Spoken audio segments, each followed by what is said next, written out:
Excavation 1 cubic meter, quantity 10 cubic meter, rate 150 rupees per cubic meter, GST on steel 18% GST, तो 18 into 2 lakh divided by 100, 36,000. Total cost 10 lakh plus contingency cost 1 lakh plus profit margin 1,50,000 rupees.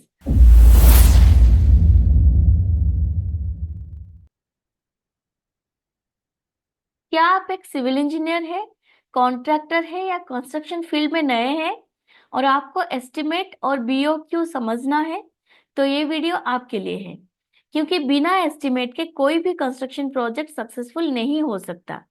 आज हम detail में सीखेंगे estimate कैसे बनाते हैं step by step, और ये भी समझेंगे कि बीओक्यू कैसे प्रिपेयर करते हैं।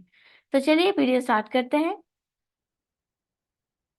तो सबसे पहले व्हाट इज एस्टिमेट? एस्टिमेट क्या है?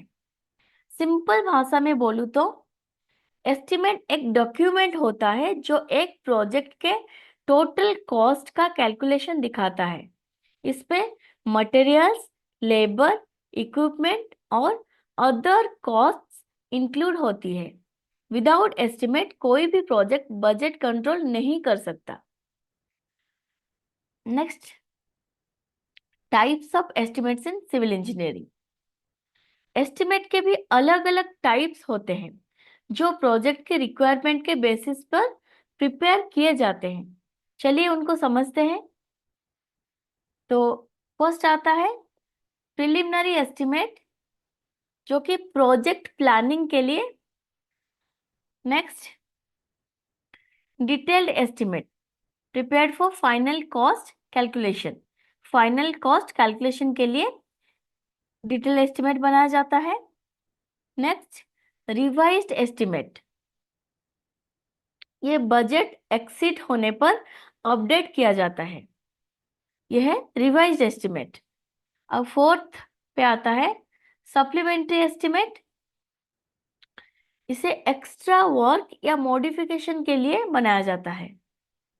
और फिफ्थ पे आता है plinth area and cubic rate estimate, ये फास्ट कॉस्ट एनालिसिस के लिए।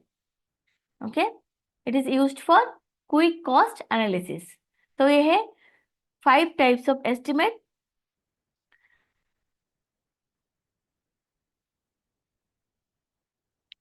अब how to prepare an estimate, अब हम समझेंगे स्टेप बाय स्टेप। ठीक है, एस्टिमेट बनाने का स्टेप बाय स्टेप प्रोसेस अब हम यहाँ पे समझेंगे।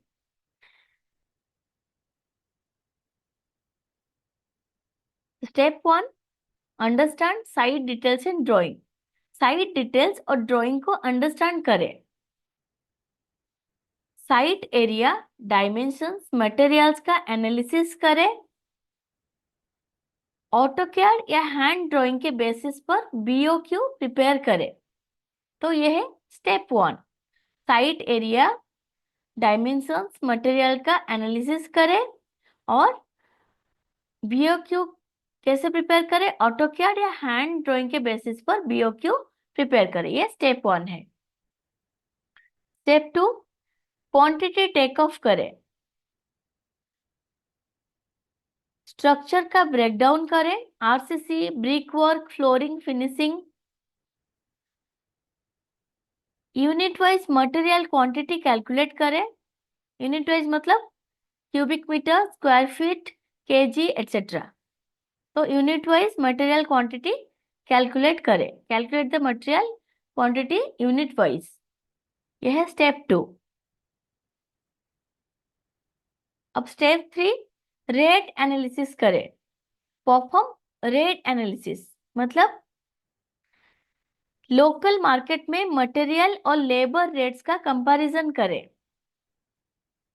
और सेकेंड में रेफर टू स्टैंडर्ड सीपीडब्ल्यूडी और पीडब्ल्यूडी रेट्स, मतलब स्टैंडर्ड सीपीडब्ल्यूडी और पीडब्ल्यूडी रेट्स को रेफर करें। तो यह है स्टेप 1, स्टेप 2, स्टेप 3। अब स्टेप 4,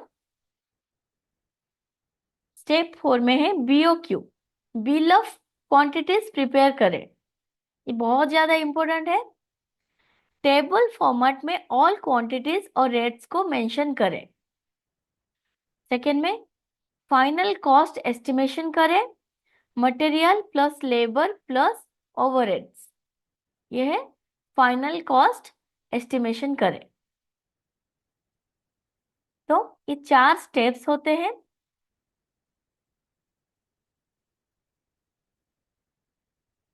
अब एक रियल लाइफ एग्जांपल लेके समझते हैं कि एक 1000 स्क्वायर फीट का घर का एस्टिमेट कैसे बनाएं। तो यहाँ पे ये है item, description, quantity, rate and total cost. ये जो आइटम हो गया excavation, brick work, RCC slab. तो डिस्क्रिप्शन में excavation 1 cubic metre, quantity 10 cubic metre, rate 150 rupees per cubic metre. तो टोटल कॉस्ट कितना हो गया 150 इंटू 10, 1500 रुपीज। तो brick work 9 inch thick wall, quantity 1000 square feet, rate 60 rupees for square feet. Total cost हो गया कितना 1000 into 60, 60,000 rupees. अब RCC slab M20 grade, quantity 500 square feet. अब रेट हो गया 80 रुपीज फॉर स्क्वायर फीट। अब total cost कितना हो गया 500 इंटू 80, 40,000 रुपीज। ओके, तो ये है आइटम, ये है डिस्क्रिप्शन, ये क्वांटिटी, ये रेट, ये टोटल कॉस्ट। तो आपको क्वांटिटी इंटू रेट मल्टीप्लाई करना है टू गेट टोटल कॉस्ट। तो इस तरह से आपको टोटल कॉस्ट निकालना है। तो common mistakes in estimation, estimation बनाते वक्त कुछ कॉमन मिस्टेक्स होते हैं जो हमें अवॉइड करनी चाहिए। तो सबसे पहले आता है रॉन्ग क्वांटिटी कैलकुलेशन, यानी इनकरेक्ट क्वांटिटी कैलकुलेशन, जिसे हमें अवॉइड करनी चाहिए। सेकंड पे आता है इनकरेक्ट मार्केट रेट्स को यूज करना, इसे हमें अवॉइड करनी चाहिए। Third, ignoring hidden costs, hidden cost ignore करना। फोर्थ पे लेबर प्रोडक्टिविटी कंसिडर ना करना। तो ये 4 कॉमन मिस्टेक्स हैं जो हमें अवॉइड करनी चाहिए। अब कुछ एक्स्ट्रा इंपॉर्टेंट पॉइंट्स। तो सबसे पहले contingency, cost and profit margin. Estimate में 5 to 10% कंटिजेंसी कॉस्ट और कॉन्ट्रैक्टर प्रॉफिट मार्जिन कैसे इंक्लूड करें। नंबर 2 पे software for estimation, Excel, AutoCAD, MS project या और कौन से सॉफ्टवेयर यूज किया जा सकता है एस्टिमेशन के लिए। थर्ड नंबर पे जीएसटी एंड टैक्सेस, एस्टिमेट में जीएसटी और अदर टैक्सेस का कैलकुलेशन कैसे करें। और फोर्थ में आता है comparison of manual versus software based estimation, क्या डिफरेंस होता है और कहाँ कौन सा मेथड बेस्ट होता है। ठीक है, ये एक्स्ट्रा इंपॉर्टेंट पॉइंट्स हम यहाँ पे डिस्कस करेंगे। तो सबसे पहले contingency cost and profit margin, तो यहाँ पे हम इसके कैलकुलेशन भी देखेंगे। तो ये क्या है contingency cost and profit margin, ये क्या है। एस्टिमेट में हमेशा एक एक्स्ट्रा कॉस्ट रिजर्व करनी चाहिए जो अनफोर्सिन एक्सपेंसेस कवर करे, जिसे हम कंटिजेंसी कॉस्ट कहते हैं। साथ ही कॉन्ट्रैक्टर या बिल्डर का प्रॉफिट मार्जिन भी इंक्लूड करना जरूरी है। तो इम्पोर्टेंट पॉइंट क्या है, कॉन्टिजेंसी कॉस्ट नॉर्मली 5 to 10% होती है टोटल एस्टिमेटेड कॉस्ट का। प्रॉफिट मार्जिन ये कॉन्ट्रैक्टर के एक्सपीरियंस और मार्केट के बेसिस पर 10 to 20% हो सकता है। तो फाइनल एस्टिमेट का फॉर्मूला क्या है, final estimate total cost plus contingency cost plus profit margin. ठीक है, सो प्रॉफिट मार्जिन को भी हमें ध्यान में रखना चाहिए, इसे भी इंक्लूड करना चाहिए। तो यहाँ पे एक एग्जांपल लेके समझते हैं कि फाइनल एस्टिमेट एक्चुअल में कैसे निकालना है। तो अगर एक 2 BHK का एस्टिमेटेड कॉस्ट यहाँ पे मैं ले रही हूँ 10 लाख रुपीज, या जस्ट एक एग्जाम्पल है, तो जो कंटिजेंसी कॉस्ट 10% यानी कि 1 लाख रुपीज, 10 लाख रुपीज का 10%, 1 लाख रुपीज, प्रॉफिट मार्जिन 15%, तो 1,50,000 रुपीज, 15%, 10 लाख का 15%, 1,50,000 रुपीज। अब हमें फाइनल एस्टिमेट निकालना है। फाइनल एस्टिमेट मतलब total cost plus contingency cost plus profit margin. Total cost 10 lakh plus contingency cost 1 lakh plus profit margin 1,50,000 rupees. तो टोटल जो फाइनल एस्टिमेट है वो है 12,50,000 रुपीज। तो ये है टोटल एस्टिमेट।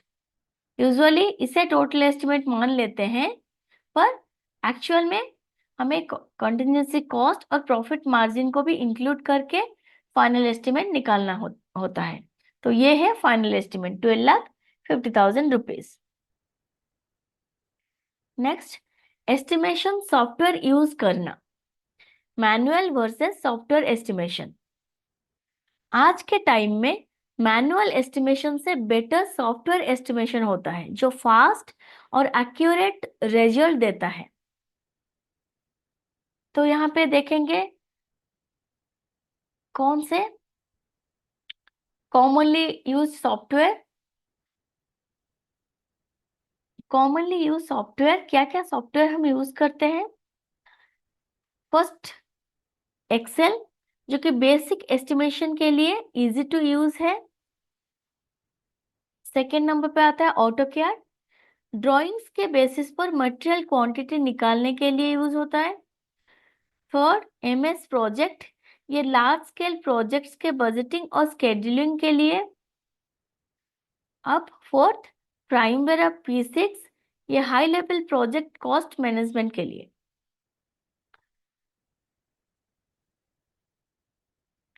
तो मैनुअल वर्सेस सॉफ्टवेयर एस्टिमेशन, तो हम देख लेते हैं। देखिए, factor manual estimation, software based estimation. So manual में तो एक्यूरेसी, अगर एक्यूरेसी की बात करेंगे तो मैनुअल एस्टिमेशन में मॉडरेट होता है, और सॉफ्टवेयर बेस्ड एस्टिमेशन में एक्यूरेसी हाई होता है। और स्पीड मैनुअल एस्टिमेशन में स्लो, और सॉफ्टवेयर बेस्ड एस्टिमेशन में स्पीड फास्ट होता है। एरर चांसेस मैनुअल एस्टिमेशन में एरर चांसेस हाई, और error chances software based estimation में लो रहता है। कॉस्ट मैनुअल एस्टिमेशन में लो, और सॉफ्टवेयर बेस्ड एस्टिमेशन में हाई रहता है, डिपेंड्स ऑन सॉफ्टवेयर। तो रिकमेंडेशन एक रहेगा, अगर स्मॉल प्रोजेक्ट्स है तो एक्सेल और ऑटोकैड बेस्ट है। लार्ज प्रोजेक्ट्स के लिए MS प्रोजेक्ट या प्राइमवेरा यूज करें।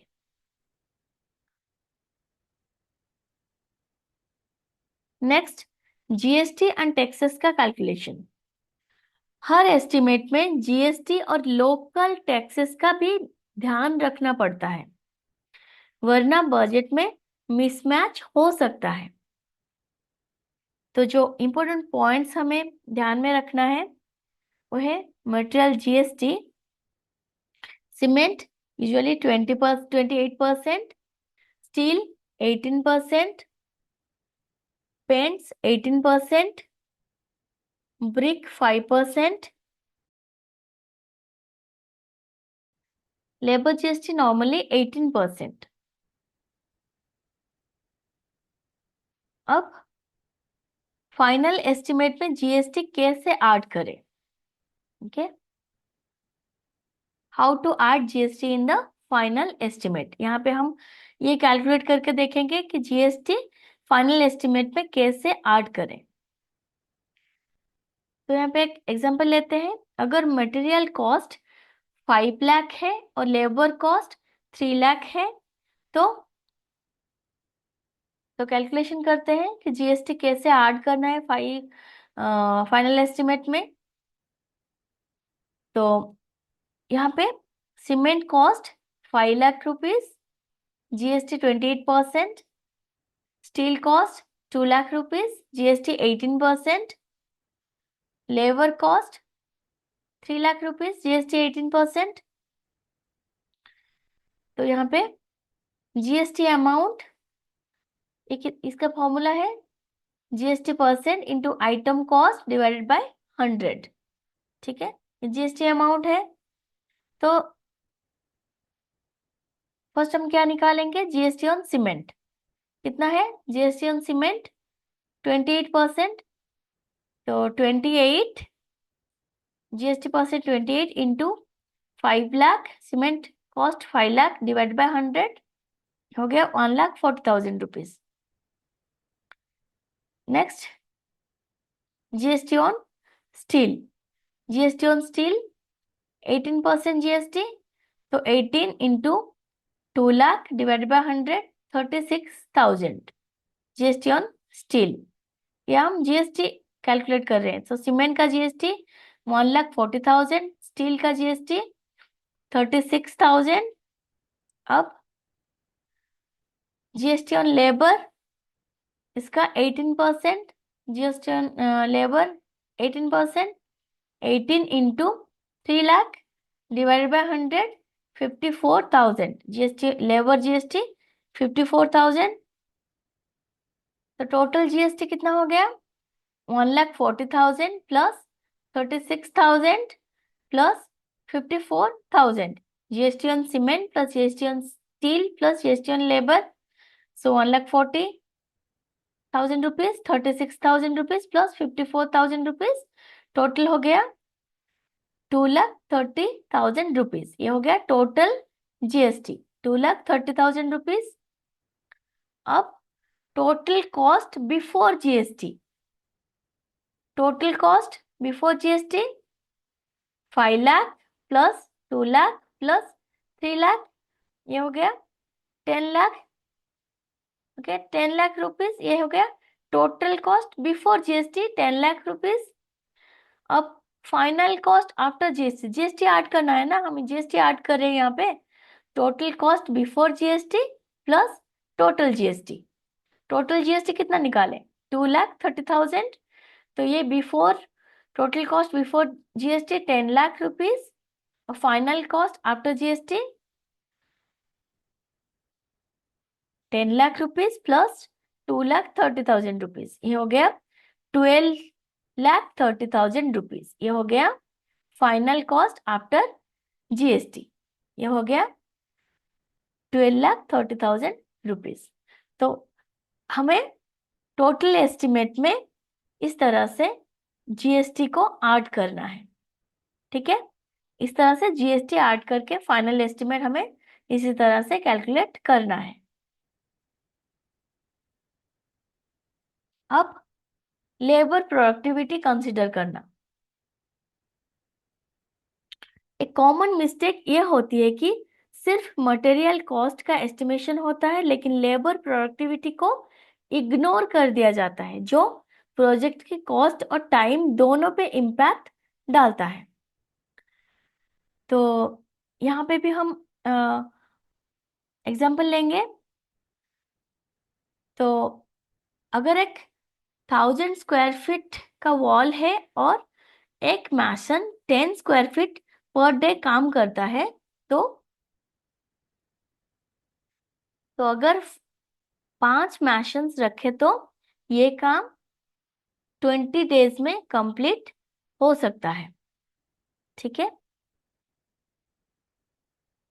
लेबर की कॉस्ट और अवेलेबिलिटी को ध्यान में रखकर एस्टिमेट करें ताकि बजट और टाइम कंट्रोल में रहे। अगर आपको लेबर प्रोडक्टिविटी का डिटेल कैलकुलेशन समझना है तो मैंने इस पे एक डिटेल्ड वीडियो ऑलरेडी बना रखी है, उसका लिंक डिस्क्रिप्शन में दिया गया है। वहां से आप पूरा कॉन्सेप्ट और कैलकुलेशन स्टेप बाय स्टेप समझ सकते हैं। अब next, hidden cost. Hidden cost का ध्यान रखना। अक्सर हिडन कॉस्ट हम भूल जाते हैं। कंस्ट्रक्शन में सिर्फ मटेरियल और लेबर कॉस्ट नहीं होती बल्कि कुछ हिडन कॉस्ट भी होते हैं जो काफी लोग एस्टिमेट में मिस कर देते हैं। जो कॉमन हिडन कॉस्ट है, ट्रांसपोर्टेशन चार्जेस मतलब मटेरियल डिलीवरी कॉस्ट। सेकेंड में साइट प्रिपरेशन कॉस्ट जैसे कि levelling, soil testing etcetera. Third पे approval and licensing cost, government approvals, building permissions. अब फोर्थ पे water and electricity connection charges, construction site पे utilities लगवाना। तो इसको भी एक एग्जांपल लेके समझते हैं। तो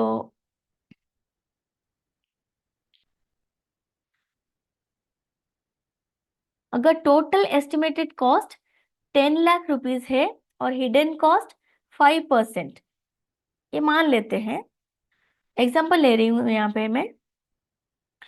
तो हिडन कॉस्ट 50,000 रुपीज हो गया 5%, और